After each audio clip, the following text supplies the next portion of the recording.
본 방송에서 제공하는 투자 정보는 투자 판단에 대한 조언입니다. 방송에서 제공하는 주식의 가치, 가격 상승 및 하락에 대해서는 방송사에서 보장하지 않습니다. 실시간 정보 브리핑입니다. 피벗 신중론 시사한 FOMC 회의록, 일부는 노동시장 둔화 경계.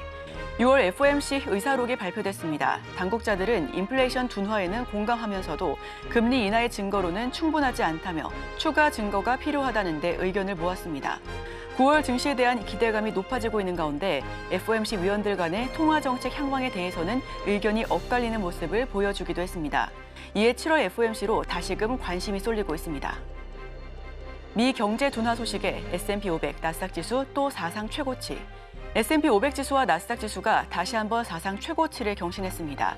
미국 고용시장 둔화와 서비스업 PMI 지수의 영향이었던 건데요. 이에 국채금리가 급락했고 반대로 주식시장 투자 심리는 개선되며 어제 이어 다시 한번 사상 최고치를 경신했습니다. EU 집행위, 루프트한자 이타 인수합병 승인. 유럽연합 집행위원회가 독일 항공그룹 루프트한자의 이탈리아 국영항공사 이타 인수를 조건부 승인했습니다. 집행위원회는 이날 성명에서 루프트한자와 이탈리아 경제재정부가 제출한 시정 조치안을 완전히 이행하는 것을 조건으로 인수를 승인한다고 밝혔습니다. 블룸버그 통신은 인수합병이 최종 성사될 경우 조르자 멜로니 이탈리아 총리의 국가 부채 감축 노력에 힘이 실릴 것으로 보인다고 해설하기도 했습니다. 독립기념일 맞아 미 원유 재고 급감, 국제유가 1% 이상 상승. 현지 시간 7월 4일 미국의 독립기념일 휴가를 앞두고 미국 원유와 휘발유 재고가 급감하며 국제유가가 1% 이상 상승했습니다. 뉴욕 상품거래소에서 WTI 선물은 전 거래일보다 1.29% 상승한 배럴당 83.33달러를 기록했습니다.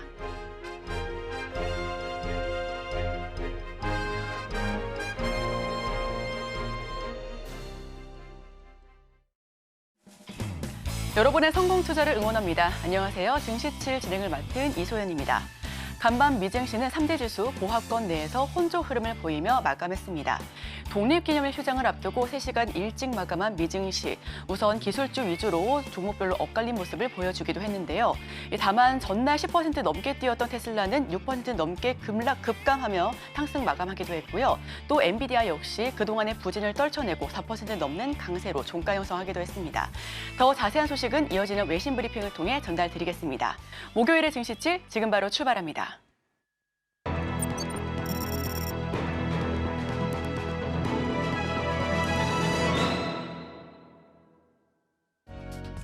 네, 복잡한 외신 이야기 쉽고 간편하게 전해드립니다. 증시7 외신 브리핑 오은비입니다.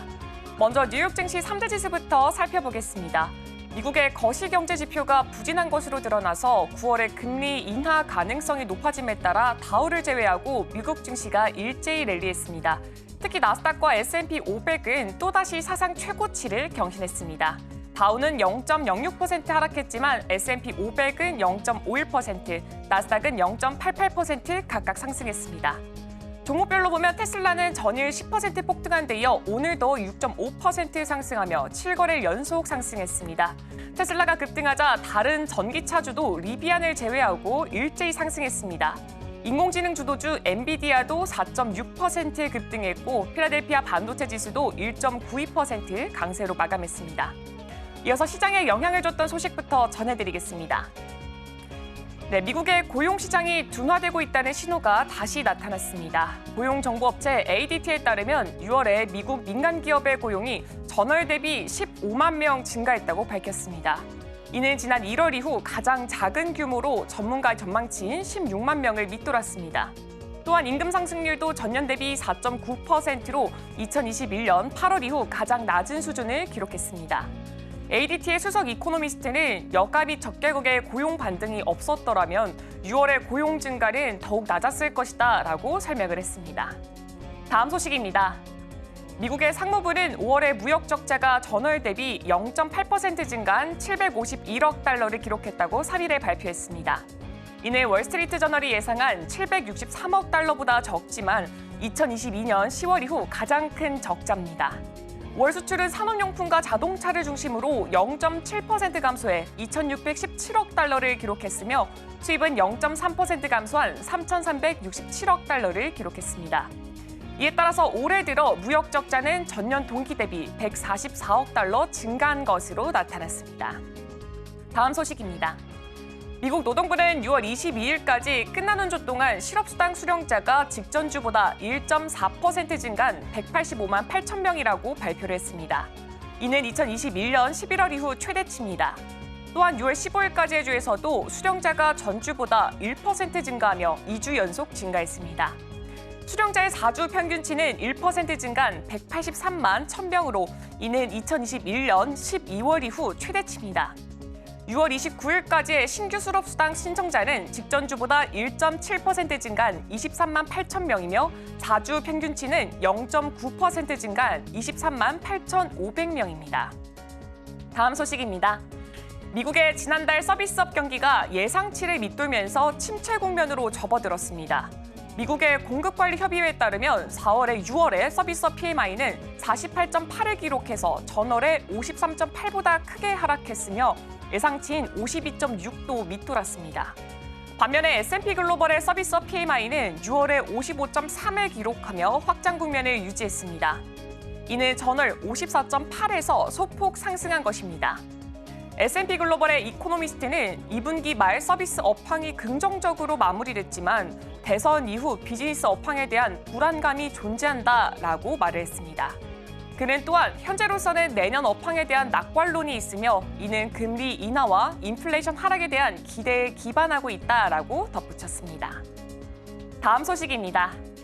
미국 연준 위원들은 인플레이션이 개선되고 있지만 금리 인하에는 아직 충분하지 않다고 판단하고 있습니다. 현지 시간 3일 연준이 공개한 FOMC 의사록에 따르면 참석자들은 인플레이션이 2% 목표치로 지속적으로 이동하고 있다는 확신을 얻기 위해 추가적인 데이터가 필요하다고 강조했습니다. 연준은 6월 회의에서 기준금리를 5.25에서 5.5%로 유지하기로 결정했으며 인플레이션이 2% 목표에 가까워질 때까지 금리 인하는 적절하지 않다고 밝혔습니다. 또한 일부 참석자들은 통화 정책으로 인해 노동시장이 둔화되고 실업률이 상승할 가능성을 우려했습니다. 제롬 파월 연준 의장은 인플레이션을 목표 수준으로 낮추기 위해서 진전이 있었지만 금리 인하 결정을 내리기 위해서는 더 많은 확신이 필요하다고 언급을 했습니다. 다음 소식입니다. 미국 식품의약국이 일라이릴리의 알츠하이머 치료제 도나메밥을 키순라라는 이름으로 승인을 했습니다. 이 약은 알츠하이머 초기 증상 성인을 대상으로 하고 있습니다. 미국 내 알츠하이머 환자는 약 700만 명이며 2050년에는 1,300만 명에 이를 것으로 예상되고 있습니다. 도나네맘은 FDA 외부자문심의원회의 권고로 승인됐으며 바이오젠의 레캠비와 경쟁할 예정입니다. 두 약은 알츠하이머 진행을 늦추지만 뇌부종과 뇌출혈 등의 부작용 위험이 있습니다. 도나메밥은 지난해 불충분한 임상 데이터로 승인이 거부됐으나 이번 승인은 자문위원회의 긍정적 평가 덕분에 이뤄졌습니다. 이번 승인은 알츠하이머 치료제 개발의 중요한 진전으로 평가되고 있습니다. 다음 소식입니다. 미국 보건당국이 고병원성 조류 인플루엔자 확산에 대응해서 백신 개발을 추진하고 있습니다. 2일 AP통신에 따르면 미 보건복지부는 모더나에 1억 7,600만 달러를 지원해서 mRNA 기술로 백신 개발을 가속할 계획입니다. 이는 조류 인플루엔자가 젖소에서 검출되고 인간 감염 사례가 보고된 데 따른 조치입니다. 현재까지 미국 내 12개 주에서 감염 사례가 확인됐으며 3명의 인간 감염자는 모두 젖소 농장 근로자입니다. 또한 변종 바이러스가 확산 중이며 WHO는 멕시코에서 이 변종 바이러스 감염 사례를 보고했습니다. 일부 전문가들은 조류 인플루엔자가 코로나 다음 팬데믹을 일으킬 가능성을 우려하고 있지만 오랜 연구로 백신이 이미 존재해서 팬데믹으로 이어지지 않을 것이라는 견해도 있습니다. 미 보건당국은 현재 조류 인플루엔자의 위험도가 높지 않다고 보고 있습니다. 다음 소식입니다. 월가의 주요 금융기관들은 도널드 트럼프 전 대통령의 11월 대선 승리에 대비하고 있습니다. 골드만삭스, 모건 스탠리, 바클레이스 등은 인플레이션 지속과 장기 채권 수익률 상승에 대비하라고 경고를 하면서 다양한 전략을 제시하고 있습니다. 모건 스탠리는 현재가 장기 금리 상승의 투자의 시기라고 강조를 했고 바클레이스는 인플레이션 방어책으로 물가 연동 국채를 추천했습니다. 또한 브랜디와인 글로벌 투자관리의 잭 맥킨타이어는 공화당 승리 가능성이 바이든의 대응, 경제 악화, 유가 상승의 조합으로 높아질 수 있다라고 예측을 했습니다. 골드만삭스는 투자자들이 재정 지출보다 관세 인상 위험에 더 주목을 해야 한다고 보고 있으며 찰스 스왑은 선거 후 정책 변화가 국채 시장에 큰 영향을 미칠 수 있다고 경고를 했습니다. 이처럼 월가의 주요 금융기관들은 트럼프 전 대통령의 대선 승리에 대비하면서 다양한 전략을 제시하고 있습니다. 다음 소식입니다. 바이든 행정부는 올해 초부터 중국 통신장비 대기업 화웨이에 대해서 8개의 제품 공급 라이선스를 취소를 했습니다. 이는 화웨이가 미국의 국가안보를 위협할 수 있다는 우려 때문입니다. 취소된 라이선스에는 운동장비, 사무용 가구, 터치스크린 센서 등이 포함되어 있습니다. 지난 5월에도 일부 라이선스가 취소됐으며 퀄컴과 인텔 등이 포함된 것으로 보도됐습니다. 그러나 상무부는 구체적인 기업 명단을 공개하지는 않았습니다. 화웨이는 이러한 제재에도 불구하고 경영 성과를 유지하고 있습니다. 2024년 첫 6주 동안 스마트폰 판매량이 전년 동기 대비 64% 증가했으며 자동차 부품 사업도 2023년에 4년 만에 가장 빠른 매출 성장을 기록했습니다. 다음 소식입니다. 애플이 챗 GPT 개발사 오픈 AI 이사회에 옵서버로 참여한다고 블룸버그 통신이 보도했습니다. 이는 애플과 오픈 AI의 협력으로 애플 기기에 챗 GPT를 통합하기 위해서 이루어진 것입니다. 팀 쿡 애플 CEO는 이 협력이 자사 제품에 AI 기능을 추가하는 중요한 단계가 될 것이라고 말을 했습니다. 필 실러 전 애플 마케팅 책임자가 옵서버 역할을 맡게 되며 옵서버는 이사회에 참석하지만 의결권은 없습니다. 이로써 애플은 마이크로소프트와 같은 옵서버 지위를 얻게 됐습니다. 이번 협력으로 애플은 챗 GPT 사용료를 지불하지는 않지만 오픈 AI는 애플의 수억 명 사용자에게 접근할 수 있는 권한을 가지게 됩니다. 오픈 AI와 애플의 협력은 빅테크 기업들이 AI 신제품 개발 경쟁을 벌이는 가운데 이뤄졌으며 미 반독점 규제 당국은 이 협력을 조사 중입니다. 마지막 소식입니다. 스카이댄스가 파라마운트 글로벌 인수를 다시 추진하고 있습니다. 마테거치에 따르면 스카이댄스는 파라마운트의 대주주인 내셔널 어뮤즈먼트와 예비 합의에 도달했습니다. 내셔널 어뮤즈먼트는 파라마운트 의결권 주식의 77%를 보유하고 있어서 인수 시에 스카이댄스가 파라마운트를 통제하게 됩니다. 스카이댄스는 17억 5천만 달러를 지불할 예정이며 이번 합의에서는 매각이 주주 다수의 승인을 받지 않아도 되도록 했습니다. 이는 이전에 파라마운트 이사회가 반대해서 무산된 이유였습니다. 또한 45일 동안 더 나은 조건의 인수자를 찾을 수 있는 기간을 두기로 했습니다. 이번 합의는 내셔널 어뮤즈먼트 이사들로 구성된 특별위원회가 검토할 예정입니다. 오늘 준비한 외신 소식은 여기까지입니다. 이어서 국내 소식과 더불어서 오늘의 일면에서 전문가들의 수혜주까지 만나보시길 바랍니다.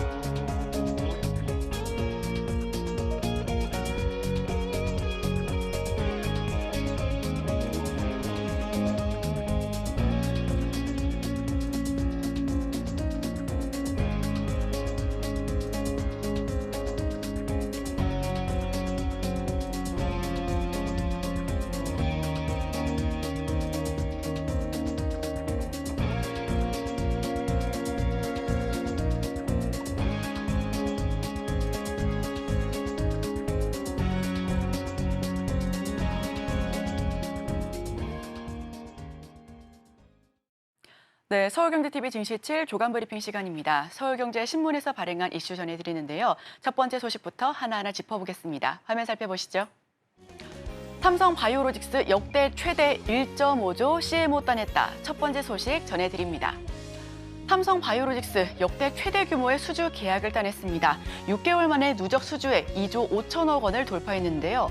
압도적인 생산량과 품질 관리 능력으로 글로벌 제약사들과 관계를 굳건히 해나가고 있다라는 설명입니다.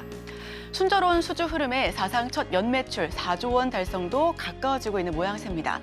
삼성 바이오는 현지 시간 2일 미국 대형 제약사로부터 1조 4,600억 규모의 초대형 바이오 의약품 위탁 생산 수주에 성공했다라고 밝혔고요.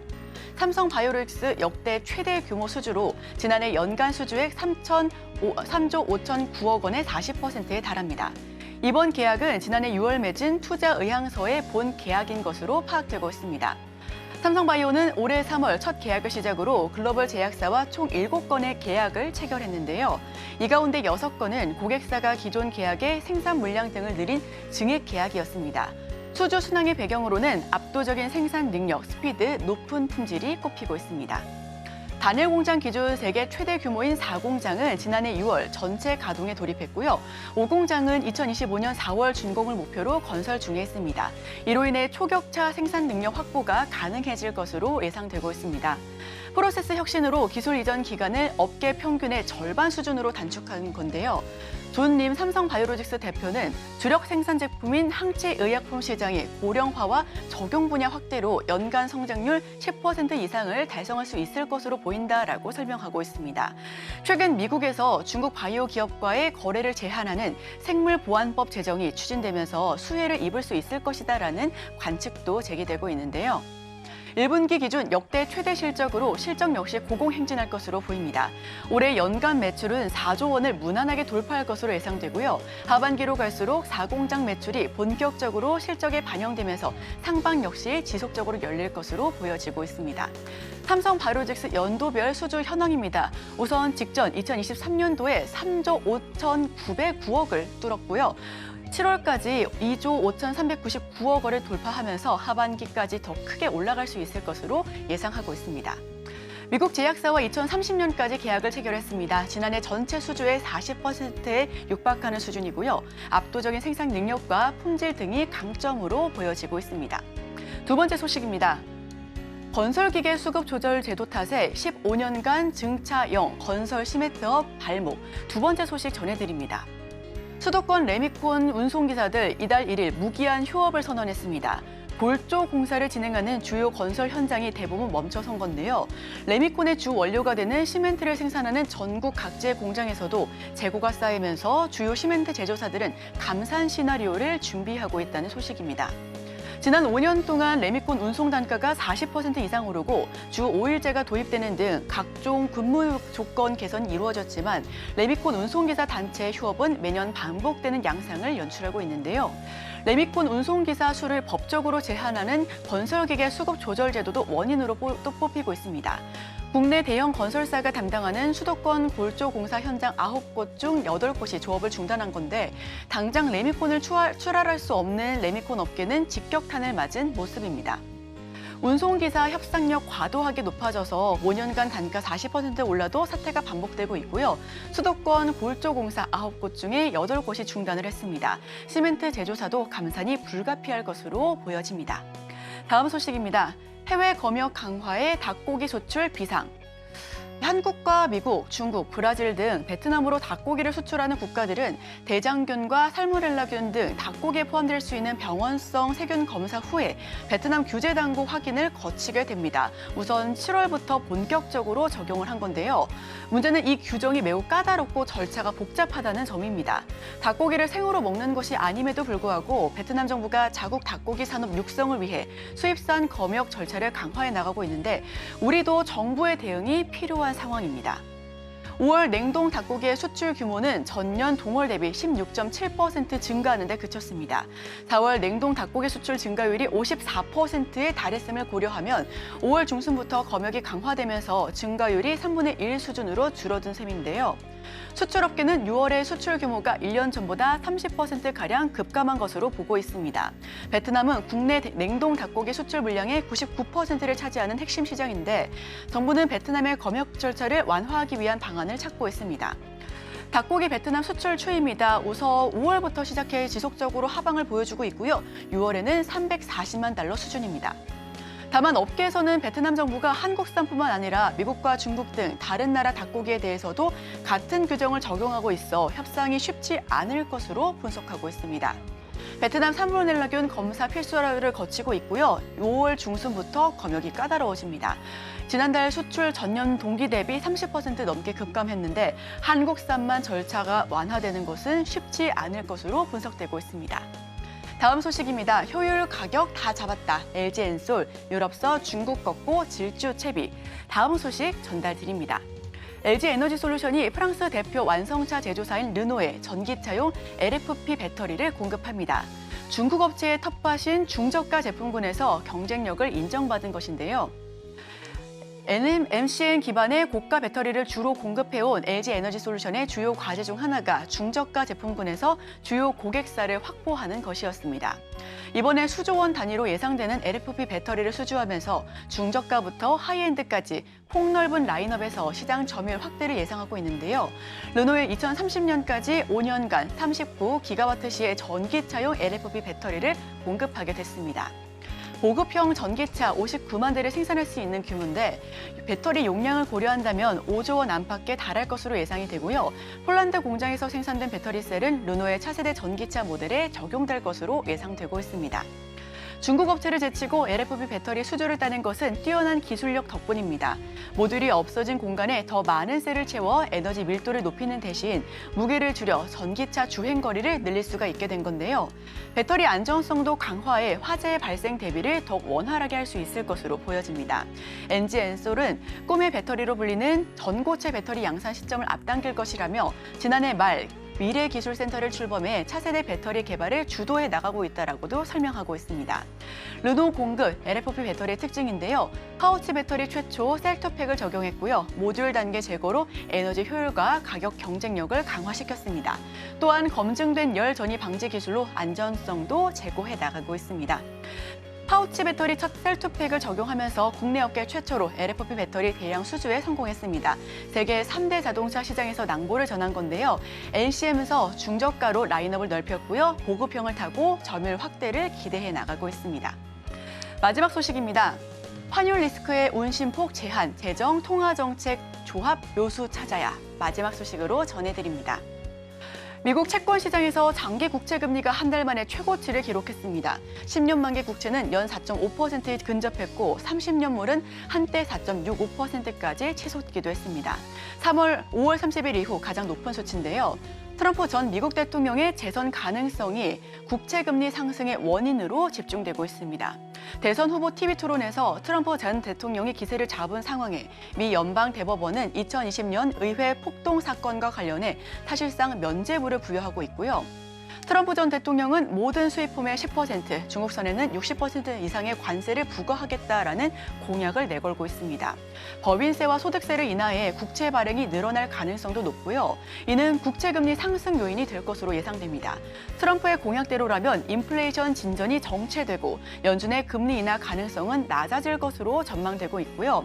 상황이 이렇다 보니 미 국채금리는 앞으로도 상방 리스크가 크다라는 분석이 쏟아지고 있습니다. 미 국채금리 상승은 국채 투자 수요 증가로 이어지고 이는 달러화 강세로도 추가적으로 이어질 것으로 예상되는데요. 다만 여기서 원화 등 신흥국 통화 약세로 이어질 가능성 역시 높아지고 있는 상황입니다. 원달러 환율이 1,400원을 바라보는 상황에서 선제적으로 기준금리를 낮출 경우 원달러 환율이 걷잡을 수 없이 치솟을 수 있다는 우려가 나오는 배경으로 보여지고 있고요. 특히 미 연준 내부에서는 코로나19 이후 중립금리가 높아졌다는 인식이 확산돼 중립금리는 물가를 자극하지도 억제하지도 않는 수준의 금리로 중립금리 상승은 연준이 상대적으로 고금리를 더 오래 가져갈 수도 있다는 뜻으로 해석되고 있습니다. 업계는 환율이 인질로 잡혀있는 상황에 우리가 미국보다 먼저 금리를 인하했다가 1,400원을 뚫는 것은 시간 문제다라며 한국은행은 선제적 인하에 대해 환율 리스크를 따져봐야 한다라고 설명하고 있습니다. 미 국채 10년물 금리입니다. 우선 2024년 4월 1일 4.316%를 보여주고 있고요. 7월 1일 4.463%를 기록하고 있습니다. 원달러 환율 추이는 계속해서 올라가고 있는 모습인데 우선은 1,390원대로 어제 장중 고가를 터치하기도 했습니다. 슈퍼엔저와 원화 약세가 지속되고 있는 전망입니다. 트럼프 당선된 국채 추가 발행할 것으로 보여지는데 한국 금리를 내리면 환율 부채질할 가능성이 높아지면서 이 부분은 매크로 이슈로 함께 체크해 보셔야 될 것 같습니다. 네, 제가 준비한 소식은 여기까지입니다. 계속해서 오늘의 일면을 통해 전문가와 수혜주까지 찾아보도록 하겠습니다. 저희와 끝까지 함께 하시죠.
네, 오늘의 일면 시간입니다. 오늘 처음 모시는 분인데요. 이분과 함께 이야기 자세하게 나눠보도록 하겠습니다.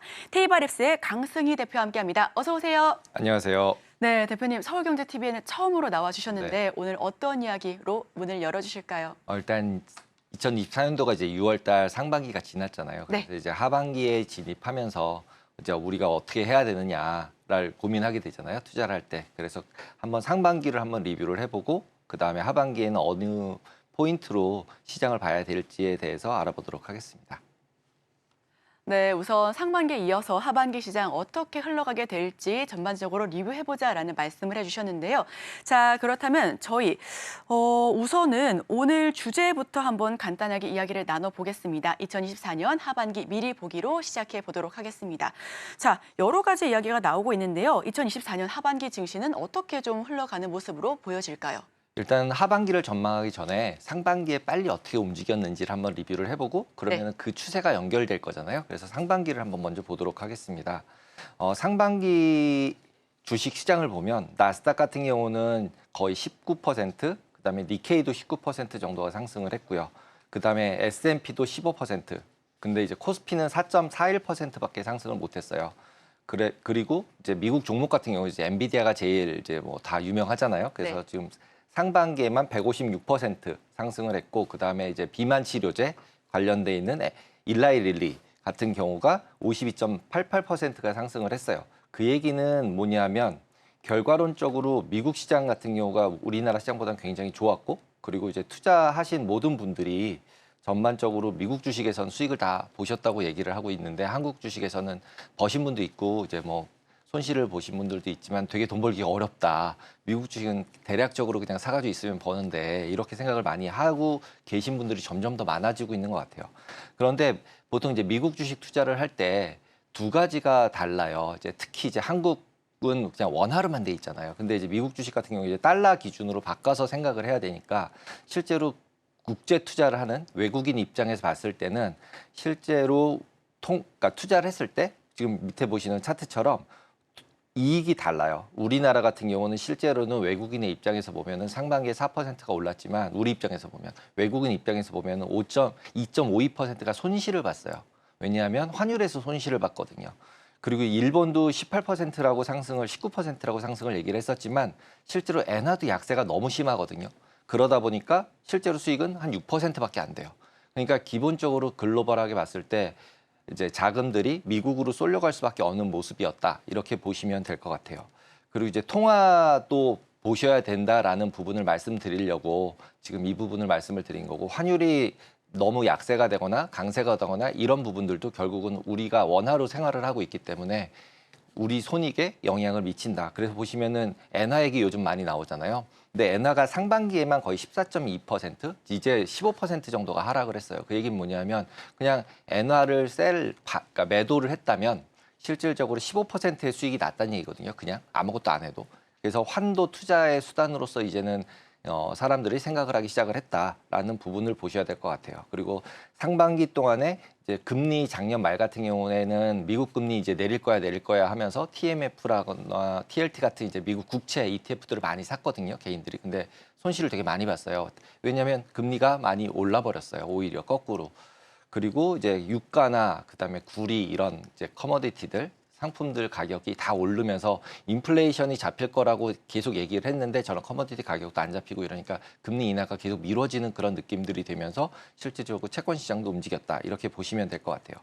그러면 상반기를 딱 한 줄로 세 가지 정도로 요약을 한다라고 하면 이제 AI 독주, 네. 그다음에 미국 금리 인하가 지연됐고 그다음에 달러가 강세가 됐다. 이 세 가지인 것 같아요. 그래서 이 세 가지가 이제 하반기에는 어떻게 될까? 왜냐하면 이 세 가지에 따라서 우리나라 주식시장이나 미국 주식시장이 똑같이 움직일 것 같습니다. 그래서 지금 하반기 쪽 리뷰를 보시면은 상반기 쪽 리뷰를 조금 더 자세히 보시면은 미국 경제 같은 경우는 주식시장이 지금 제가 계속 올랐다고 말씀을 드렸잖아요. 그런데 실제로 GDP 성장률 같은 경우는 지속적으로 오히려 내려갔어요. 성장률이 계속 떨어지고 있는 거죠. 더 이상 성장을 계속하지는 못하는 거죠. 그리고 개인들이 소비하는 부분들도 소비도 점점점 줄어들고 있고 그리고 이제 고용시장, 그러니까 지금도 계속 고용시장 얘기, 실업률 얘기를 계속 하고 있는 시장 상황인데 그 상황도 보시면은 추세로 보면은 실제로 실업률 같은 경우는 올라가고 있고 고용 같은 경우도 어느 정도는 계속 유지가 되고 있는 상태예요. 오히려 고용은 더 좋은 상태예요. 그러다 보니까 고용이 왜 좋은 거지? 실업률하고 이제 고용은 반대로 움직여야 되는데 같이 움직이니까 그게 이제 결국 이민 정책에서 발생이 됐고 그다음에 정부에서 고용하는 부분들이 정부 고용을 조절을 하는 거죠. 실업률이 너무 낮아지면 정부 고용을 줄이고 실업률이 높아지면 정부 고용을 늘리고 하면서 조절을 하다 보니까 실질적으로는 어느 정도 미국 시장 같은 경우는 계속 좋았다라고 보시면 될 것 같아요. 그리고 이제 시간당 임금 상승률 부분도 계속적으로 하락하고 있어서 인플레이션 우려가 점점 줄어들고 있는 추세다라고 보시면 될 것 같습니다. 그래서 하반기도 지금이랑 비슷한 추세가 계속적으로 유지가 될 것 같다라고 생각이 듭니다. 그래서 실질적으로 AI 부분에 대한 독주 부분이 분명히 존재하고 있고요. 그다음에 인플레이션 우려는 어느 정도 약화가 되고 있습니다. 그리고 미국 금리 인하가 계속적으로 이제 언제 시작할 거냐, 지금 이제 9월에 할 거냐, 뭐 11월에 할 거냐, 12월에 할 거냐 얘기가 계속 나오고 있고요. 그리고 이제 맨 마지막에 이제 미국 선거, 트럼프가 지금 이제 되는 분위기로 바뀌었죠, 갑자기. 그래서 네. 이 분위기가 바뀌면서 이 네 가지 정도의 요인으로 국내 시장도 영향을 많이 받을 것 같고 미국 시장도 영향을 받을 것 같습니다. 그래서 이제 AI 독주 부분이 있는데요. 엔비디아 부분이 계속 오를 거냐. 근데 이제 최근 일주일 동안은 엔비디아가 못 가고 대신에 테슬라가 갔죠. 네. 그런 상황이라고 보시면 될 것 같습니다. 네, 좋습니다. 자, 우선 상반기의 흐름을 자세하게 풀어봤습니다. 말씀해 주신 것처럼 미국장으로 넘어가는 이유도 환율에 대해서도 좀 자세하게 한번 짚고 넘어갈 텐데요. 자, 그렇다면 아까 말씀해 주셨다시피 AI 독주와 금리, 추가적으로 하반기에는 미국 대선이 있잖아요. 대선 쪽으로 넘어가 보겠습니다. 국내 증시에 어디까지 영향을 미칠까요? 지금 현재는 트럼프가 기본적으로 대선에서 되는 분위기라고 지금 분위기 확 바뀐 것 살짝, 같아요. 네, 바뀐 것 TV 토론 같은데, 이후에. 네, TV 토론 이후에 너무 많이 바뀐 것 같은데, 근데 금리 상황을 보면은 실질적으로 이제 트럼프가 된다는 이유로 일단 관세 이슈랑 그 다음에 이민 부분 두 가지를 이슈를 삼아서 인플레이션 우려가 지속될 거다. 그러면서 금리가 많이 올랐어요. 그죠? 그리고 이제 어제 같은 경우는 실제로 바이든이 이제 뭐 바뀔 거다. 대선 후보가 네. 바뀔 거다는 이제 루머까지 돌았고 그게 또 루머가 아니다. 부인하는 기사까지 나는 이런 상황들이 계속 유지가 되고 있다고 보시면 될 것 같고 트럼프가 된다고 해도 근데 제가 개인적으로 보기에는 트럼프가 되던 바이든이 되던 기본적으로는 경제 데이터에 영향을 받을 가능성이 제일 높다고 생각을 합니다. 그리고 이제 그 이유는 일단 파월 의장이 계속 얘기할 때 데이터 드리븐으로 얘기를 하겠다라고 얘기를 하고 있어서 앞에서 보셨던 실업률 부분, 그다음에 경기 부분, 그다음에 인플레이션 부분 이 세 가지를 정확하게 보면서 결국은 의사결정을 하게 되지 않을까라고 생각이 듭니다. 네, 좋습니다. 우선 전반적인 대선 이야기 들어봤습니다. 트럼프 전 대통령이 당선이 되든 바이든 대통령이 당선이 되든 말씀하신 부분 조금 더 집중해 봐야 된다라는 이야기를 들어봤는데요. 제롬 파월 연준 의장으로 그럼 바로 넘어가 보겠습니다. 이번에 비둘기파적인 발언을 했습니다. 인플레이션 둔화세가 보여지고 있는 것 같다라는 네. 정말 애매한 이야기를 하면서도 좀 묘하게 발을 빼는 것 같았어요. 9월 금리 인하, 사실 11월에 대선이 있다 보니까 9월에는 그 누가 되더라도 한 차례는 할 것이다라는 이야기가 있는데 여기에 대해서는 어떻게 보실까요? 저는 개인적으로 볼 때는 12월에 하지 않을까? 왜냐하면 지금 이미 트럼프가 된다 그러면 인플레이션 우려도 계속 이제 올라갔다 내려갔다 하고 있고요. 그리고 실제로 이제 하반기 전망을 보시면 미국 고용 시장은 앞에서 보여드렸듯이 전반적으로 계속 둔화가 되고 있어요. 둔화가 되고 있고 그다음에 경제 성장도 둔화가 되고 있는 게 보이고 그리고 하지만 AI만 지금 계속 좋고 있거든요. 그리고 이제 어제 같은 경우도 테슬라나 이번 주 같은 경우 테슬라가 오른 부분들도 결국 전기차 부분이 다시 올라와요. 그런 부분들을 봤을 때는 전체적인 어떤 미국 경기가 계속 좋아져서 금리를 하락시킬 수 있는 요인이 발생한다기보다는 어느 섹터 부분 이제 AI나 전기차나 이쪽에만 몰려 있기 때문에 하반기 쪽으로 갔을 때 이제 인플레이션 우려가 완전히 없어지는 게 확인되지 않는 한은 쉽게 금리 인하를 못할 거라고 생각을 하기 때문에 오히려 선거 끝나고 트럼프가 되든 바이든이 되든 12월 달에 보고하는 게 더 안전하지 않을까. 그리고 11월 달은 그 기간이 FOMC 기간이 선거 결과가 나오자마자기 때문에 조금 애매한 경향이 있는 것 같다고 생각을 합니다. 네, 9월보다는 오히려 12월로 예상을 하고 계십니다. 자, 그렇다면 하반기 우리 시장을 좌우할 열세로 수급 역시도 계속해서 언급이 되고 있어요. 외국인 수급이 우리나라 국내 시장의 상방을 좌우할 것이다라는 이야기인데, 자, 그렇다면 하반기에도 그렇게 수급을 계속해서 지속적으로 살펴봐야 되는 건지, 그 수급이 AI, 빅테크 쪽으로 또 계속해서 이어질 건지 여쭤보겠습니다. 글로벌하게 보면은 보통 이제 외국인 수급을 저희가 얘기할 때 뭐 외국인이 코스닥을 샀다, 코스피를 샀다 이런 얘기를 되게 많이 하잖아요. 네. 근데 이제 외국인 같은 경우는 항상 이제 한국을 사면은 일본을 팔거나, 네, 일본을 사면은 한국을 팔거나 이런 둘 일을 다 가지는 경우는 없네요. 별로, 그러니까 주식 매매를 하는 경우 중에는 이제 뭐 주식형 펀드들 이런 펀드들은 분명히 한쪽만 가지는 경우들이 있어요. 그리고 이제 각 나라별로 비중을 조절하는 경우들이 있지만 이제 많은 부분에 이제 절대 수익을 추구하는 펀드들 같은 경우는 레버리지를 많이 하고 시장에서 왔다 갔다를 많이 해요. 그런 경우에 있어서는 결국 한 나라를 살면 한 나라를 팔거든요. 그렇기 때문에 꼭 볼 때 원화, 엔화도 같이 봐야 되고요. 그 다음에 중국도 봐야 되고요. 세 개 나라는 기본적으로 계속적으로 같이 움직일 수밖에 없다라고 보시는 게 맞을 것 같습니다. 그래서 하반기에 보실 때는 당연히 일본인 엔화나 원화, 그 다음에 그 부분의 움직임에 따라서 외국인 수급도 당연히 조절이 될 거고, 제가 볼 때는 외국인 같은 경우는 미국 시장에서 어느 정도 달러 약세로 돌지 않으면 외국인이 굉장히 우리나라 시장으로 들어오기에는 조금 부담이 있지 않을까라고 생각을 합니다. 그래서 AI 테마주들이 계속적으로 미국에서 가야 우리나라도 어느 정도 IT 주식들이 좋지 않을까라고 생각이 들고, 테슬라가 잘 돼야 또 2차 전지가 잘 돼서 좋지 않을까라고 생각이 듭니다. 네, 미국장의 흐름을 계속해서 예의주시해야 될 것 같습니다. 자, 강달러의 기세가 무섭습니다. 환율 1,400원대 돌파를 눈앞에 두고 있는데, 사실 1,400원이라는 말 자체가 수출 실적이 좋을 수 있다라는 걸로도 해석이 되고, 외국인 수급이 이탈될 수 있다라는 가능성에도 무게가 실린 만큼 어느 쪽에서 좀 더 좋아져야 되고 어느 쪽에서 좀 더 긴장해야 되는 건지 어떻게 보실까요?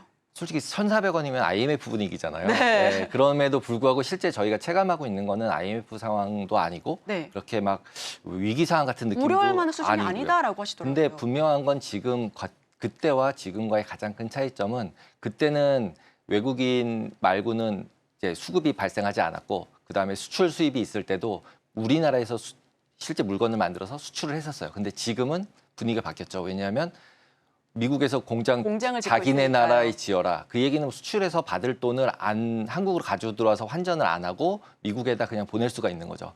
그러니까 당연히 원달러에선 수급이 나쁘죠.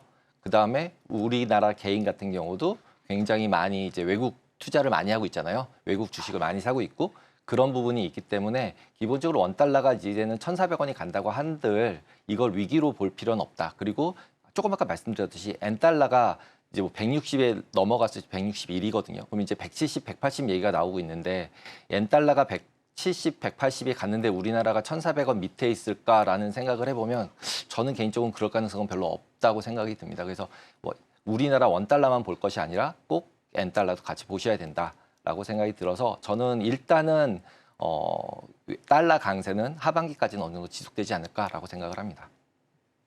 네, 달러 강세는 하반기까지 어느 정도 지속될 수 있다라는 말씀과 함께 엔화도 함께 살펴봐야 된다라는 조언 말씀해 주셨습니다. 자, 마지막 질문이 될 것 같은데요. 2024년 대표님께서 꼽아주실 가장 주의 깊게 살펴봐야 될 섹터 어떤 게 있을까요? 지금 조금 아까 다 말씀드린 것 같아요. 그러니까 네. AI 섹터랑 그다음에 전기차 섹터를 봐야 되는 거고, 기본적으로는. 그리고 전기차라고 하면 결국 2차 전지 부분이 우리나라는 당연히 영향을 받을 거라고 생각을 합니다. 그래서 그 두 섹터를 봐야 되고, 그러면서 AI 관련해서는 AGI, 그러니까 이제 초인공지능, 초강력한 인공지능을 어떻게 진행이 되느냐에 따라서 엔비디아에 대한 이제 수급 부분들이 결정이 될 거라고 생각을 해서 그 두 가지를 꼭 보셔야 될 것 같습니다.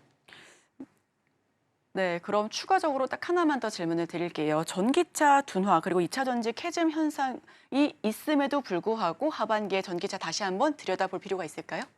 일단은 테슬라 부분이 분명히 지금 이제 이슈가 되고 있고요. 그다음에 이제 테슬라가 원래는 많이 이제 하락을 했잖아요. 근데 이제 최근 일주일 동안 굉장히 많이 다시 이틀 리바운드를 사이 했고요. 엄청 올랐어요. 네, 거의. 그래서 그 부분이 여러 가지를 내포하고 있다고 생각이 듭니다. 그게 꼭 전기차만 있는 건지 아니면 인공지능까지 포함된 건지 부분이 아직 명확하지 않다고 생각이 들고요. 그래서 그 부분을 오히려 보고서 2차 전지 부분은 접근을 하는 게 좋지 않을까라고 생각을 합니다.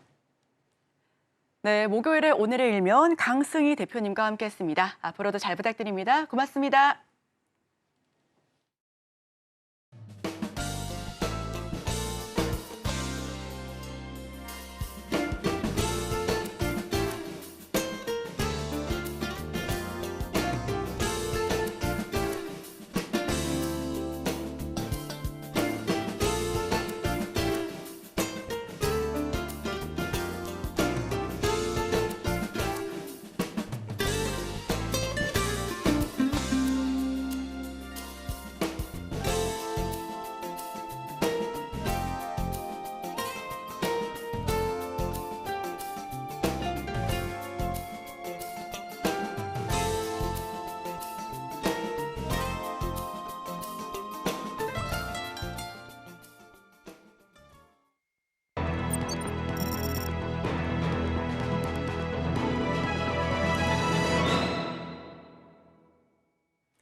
네, 투자하기 전에 살펴보면 좋을 리포트 준비했습니다. 오늘 준비할 리포트는 뷰웍스입니다. 네, 먼저 회사 소개부터 해드리겠습니다. 엑스레이 디텍터 그리고 산업용 카메라 기반 포트폴리오를 현재 구축하고 있는 회사고요. 주요 사업은 엑스레이 디텍터 기술을 기반으로 하고 있습니다. 여기서 엑스레이 디텍터는 엑스레이 사진을 찍을 때 사용하는 장비를 일컫고 있습니다. 이 장비는 높은 에너지를 가진 엑스레이 선을 감지하고 그 정보를 이미지로 변환하는 기술을 말하고 있습니다. 이걸 기반으로 해서 의료용 이미지 솔루션 사업과 카메라 및 머신 비전 기술을 기반으로 해서 산업용 이미징 솔루션 사업을 구분하고 있습니다. 최근 바이오 영상을 기반으로 바이오 이미징 솔루션 사업도 현재 개발 추진 중이고 있습니다. 네, 현재 이렇게 X선 영상을 만들고 있는 회사고요. X선 영상 같은 경우에는 이 평판 검출기 같은 경우에는 인체와 같은 물체를 통과하는 X선을 검출해서 가시 이미지로 변환하고 있는 장치를 일컫고 있습니다. 다음으로 머신 비전에 대해서 알아보겠습니다. 네, 검사 대상의 품질 관리 및 안정화를 위해서 더 빠른 속도로 더 높은 해상도를 촬영할 수 있는 카메라 기술 개발에 주력하고 있다라고 동사는 표현을 하고 있습니다. 다음으로 바이오 이미징 확인해 보겠습니다. 전임상 소동물 이미징 시스템으로 실험실 동물의 이 해부학적 구조와 또 기능 또는 살아있는 동물의 양리학적 반응을 연구하는 데 사용되는 장치를 일컫고 있습니다. 첫 번째로 이 디텍터 제품의 글로벌 진출로 안정적인 실적 성장이 지속될 것으로 보여지고 있습니다. 동사는 다양한 엑스레이 디텍터 제품을 기반으로 해서 이 초기부터 글로벌 진출에 성공해서 안정적인 이 지역별 매출 구조를 구축해서 안정적인 실적 성장을 계속해서 지속하고 있습니다. 동사는 CE 그리고 FDA 등 여기서 CE 같은 경우에는 이제 유럽 연합 국가들에서 판매되고 있는 상품들이 규제를 준수하고 안전하다는 것을 증명하는 인증을 뜻하고 있습니다. 여기에서 이제 해외 인증 규격을 획득하면서 꾸준하게 세계 시장 점유율까지 높이고 있는 모습을 보여주고 있습니다. 24년 1분기 같은 경우에는 수출 비중이 73%고요. 점차 비중이 증가하고 있는 추세를 보여주고 있습니다. 현재는 유럽 비중이 그중에서도 40%를 조금 넘게 차지하고 있어서 높은 비중을 차지하고 있는 것으로 보여지고 있습니다. 또한 미국 진출을 위해서 지난 2022년 7월에 비빅스 FW 시리즈 FDA 승인을 받아서 점차 시장을 확대해 나갈 예정이다라고 밝혔습니다. 여기서 비빅스 FW 시리즈란 어떤 거냐면요. 대체로 이 라디오그래피, 방사선 촬영용 디지털 방사선 검사 장비로 알려져 있는데요. 이 시리즈 같은 경우에는 이 높은 해상도와 또 이미지 품질을 제공을 해서 의료 분야에서 많이 사용이 되고 있는 기기를 말하고 있습니다. 주로 엑스레이 디텍터나 엑스레이 기술 시스템 일부로 또 사용이 되고 있고요. 환자의 사진을 촬영하고 또 디지털 형태로 변환해서 의료 전문가가 진단을 하는데 도움을 주고 있습니다. 한마디로 쉽게 보자면 그냥 엑스레이 하나의 일종이다라고 보시면 좋을 것 같습니다. 동사에서는 이렇게 VX 시리즈가 4개로 구성이 되어 있습니다. 조금씩 다르게 조금 변화가 있긴 한데 간단한 작업 흐름이라던가 아니면 최적화된 어떤 기능이 있다 아니면은 편리한 사용성이 있다 이렇게 사용법에 대해서 4가지로 구분이 되어 있습니다. 네, 그래서 이렇게 해서 이걸 승인을 받아서 점차 시장을 확대해 나갈 예정이다라고 밝혔습니다. 두 번째 같은 경우에는 금리 인하 시 성장되는 산업용 이미징 솔루션 사업이라는 점이 이제 투자 포인트 두 번째로 작용을 하고 있습니다. 산업용 카메라 사업은 2023년부터 이어진 이 금리 인상 그리고 글로벌 경기 둔화와 투자 수요 위축 영향으로 관련 매출이 전년 동기에서 계속해서 감소하는 추세를 보여주고 있었습니다. 그런데 이제 경기 변동과 굉장히 밀접하게 적용이 되고 있는데요. 산업용 카메라가 주로 이 제조업의 AOI 분야에서 사용이 되고 있습니다. 여기서 AOI 분야 같은 경우에는요, 이것의 약자로 자동 광학 검사를 의미하고 있습니다. 이 고해상도 카메라와 조명 시스템을 사용해서 이 PCB의 표면을 검사를 하면서 부품의 위치, 방향, 그리고 누락, 오물, 납땜 이렇게 결함 등을 감지를 하는 것을 말하고 있습니다. 이를 통해서 제조 공정의 품질을 향상하고 이 결함이 있는 제품에 생산되는 것을 방지를 하는 것을 일컫고 있습니다. 그렇기 때문에 여기에 사용이 되고 있기 때문에 매출이 이 제조업의 설비 투자와 정말 밀접하게 연관이 되어 있습니다. 그렇기 때문에 이제 2008년 같은 경우에 이때는 굉장히 세계적인 경기 침체가 있었었죠. 이때는 북미 시장의 머신 비전 판매가 50% 이상 감소하는 추세를 또 보여주기도 했었습니다. 지난해부터 이어진 시장 침체로 인해서 2024년 1분기 매출액 같은 경우에는 그 전년 동기 대비해서 30% 역성장한 107억 원을 기록하는 모습을 보여주기도 했습니다. 따라서 올해 하반기에는 점차 이제 또 금리 인하에 대한 기대감이 확산이 되면서 만약에 금리 인하가 진행이 된다면 이 제조 업체를 중심으로 투자가 확대가 될 예정이고 또 동사의 산업용 이미징 솔루션 사업도 점차 실적 회복세로 접어들 전망이다라고 보여지고 있습니다. 이런 식으로 계속해서 분기별로 회복이 되고 있는 모습을 확인해 볼 수가 있습니다. 당사의 추정 2분기 예상 실적은 매출액이 549억 원이고요. 영업이익 같은 경우에는 58억 원으로 전년 동기 대비 매출액은 7% 이렇게 증가세를 보이긴 했는데 영업이익 같은 경우에는 3,807%나 증가할 것으로 예상이 되고 있습니다. 굉장히 큰 숫자가 예상이 되고 있죠. 여기 확인을 하다 보면 영업이익 같은 경우 3,807%, 세전이익은 4,916% 증가할 것으로 예측이 되고 있습니다. 산업용 이미지 솔루션 매출이 고금리 지속 등에 따른 투자 지연으로 전년 동기 대비 감소했음에도 불구하고 디텍터 제품은 전반적으로 전년 동기 대비 양호한 매출 성장세를 지속할 것으로 예상이 된다라고 보여지고 있습니다.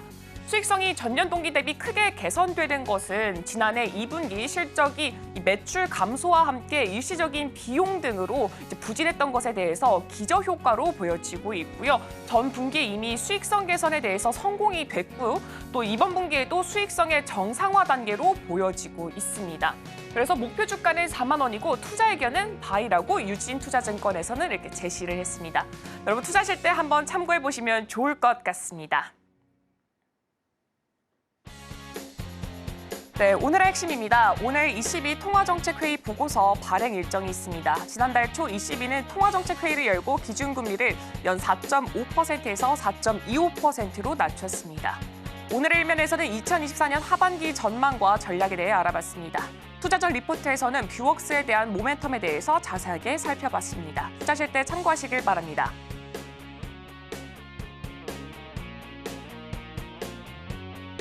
네, 우리 방송에서 제공하는 정보는 투자 판단에 대한 참고 자료일 뿐이고요. 해당 종목의 가치 또는 상승과 하락을 보장하지는 않습니다.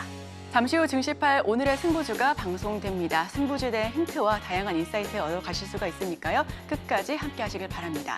저희가 준비한 소식은 여기까지입니다. 저희는 내일 이 시간에 또 찾아뵙도록 하겠습니다. 함께해 주신 여러분 오늘도 고맙습니다.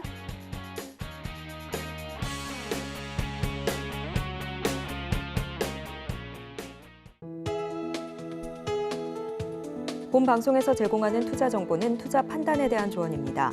방송에서 제공하는 주식의 가치, 가격 상승 및 하락에 대해서는 방송사에서 보장하지 않습니다.